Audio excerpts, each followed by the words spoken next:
ප්‍රවේශ වන තවත් දොරටුවක්. උඩමළුවට ප්‍රවේශ වෙන්නේ මෙම ස්ථානයේ. Here's another entrance place you can see here.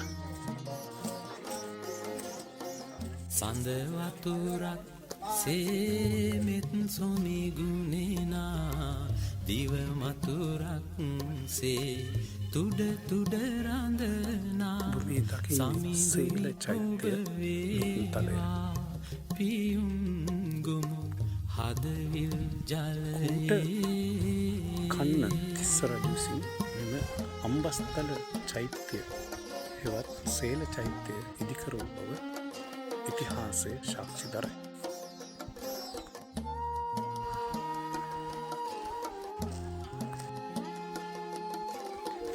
මේ මිහින්තලා පව්ව අසල ඇති සමාධි උදාලහිරුසේ ලොව සනසවනා තරුවියනක් සේ සිත පහදවනා උදාලහිරුසේ ලොව සනසවනා තරුවියනක් සේ සිත පහදවනා සමිඳුනි ඔබ වේවා පහන් ටැඹ මාලය මණ්ඩලේ